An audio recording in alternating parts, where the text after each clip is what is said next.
Well, I pretty much have conservatives, other than some people that want to get publicity for themselves. I mean, some of the people that want to get publicity that I've defeated, you know, I defeated them. And it wasn't a pretty picture. I mean, I defeated them and it was hard. It was, you know, it was not nice. And maybe they're not used to being spoken to that way. But whatever it is, it worked. And that's what we have to have for a country. We need something that works on trade, on military, whatever it is, whatever the thinking is. Now you have a presumptive nominee, Donald Trump.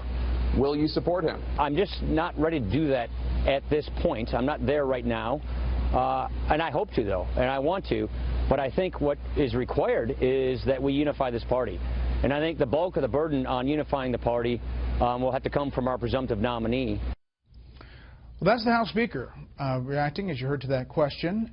Just a short time ago, Donald Trump put out a statement reacting to Speaker Ryan's comments, saying, quote, "I am not ready to support Speaker Ryan's agenda. Perhaps in the future we can work together and come to an agreement about what is best for the American people. They have been treated so badly for so long that it is about time for politicians to put them first." Chris Christie weighed in just a short time ago. I'm going to reach out to the Speaker and see what his concerns are. But I won't really know what's fixable and what isn't until I know what's kind of behind it. Okay, with that, let's start there. Let's bring in our panel. Judge Andrew Napolitano, Fox News senior judicial analyst, Karen Tumulty, national political correspondent of The Washington Post, and Steve Hayes, senior writer for The Weekly Standard. Okay, Judge, first of all, Ryan saying what he said and reaction to the Trump interview. Well, my reaction to the Trump interview is you have the patience of a saint, because it required a lot of digging and probing and prodding. He obviously didn't want to answer all the questions that you gave him, and my hat is off to you. I don't think we really learned anything new, other than that he hasn't changed. He's the same Donald Trump that we have seen marvelously and successfully win 40 of 41 primary contests and now become the presumptive nominee. I am not surprised at what Paul Ryan said. I think that the Republican congressional leadership knows once Donald Trump is off to the races, once he has the ton of cash the Republican Party is going to give to him to combat Hillary Clinton or whoever the Democratic nominee is, they will lose any leverage that they have with him. And if they want some leverage, they better have it now. That's one way to look at it. Another way to look at it is, you know what, Paul Ryan may actually think that a President Hillary Clinton would be easier for him to negotiate with, compromise with, and deal with than a President Donald Trump. I don't know, Judge. He said he wanted to get there, and it seems like they're going to have some kind of negotiations.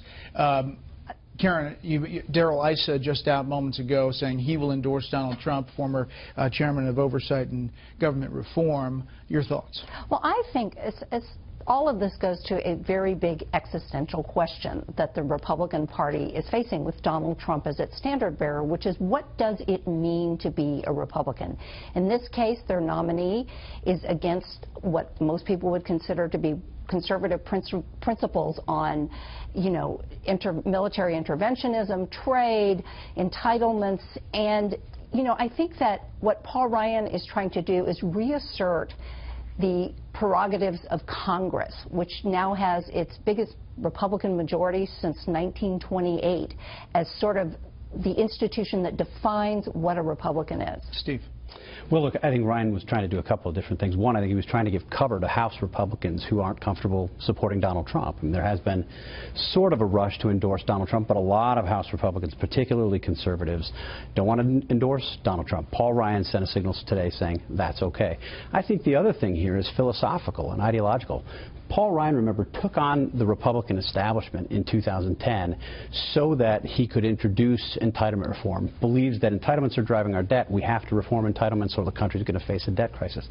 He beat the Republican establishment. He put that in the Republican budget. Republicans in Congress today, most of them, almost all of them, have voted for those entitlement reforms. And Donald Trump is running for president saying he won't support entitlement reform. He's taken on Paul Ryan's entitlement reforms directly. Although and I think that's a problem. At the end of that interview that everything is a negotiation.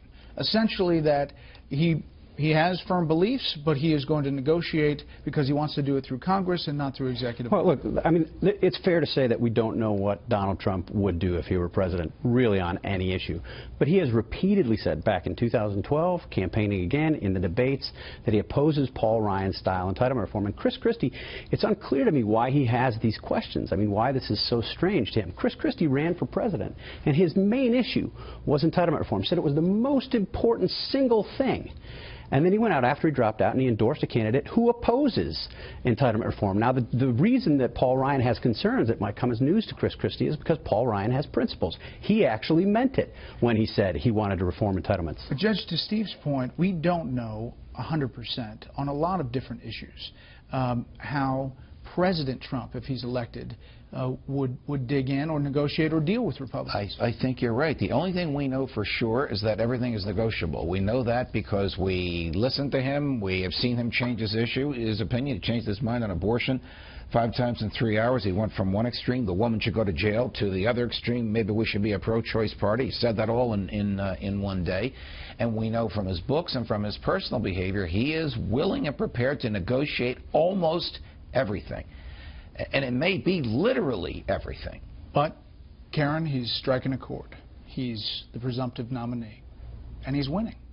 He understood something about the electorate that had completely eluded the leadership of the Republican Party. Don't forget, Donald Trump is a man who 6 days after Mitt Romney lost in 2012 went to the U.S. Patent and Trademark Office and filed for a trademark on the phrase "Make America Great Again." I mean, he saw it early, and he knew what was going to connect with the electorate.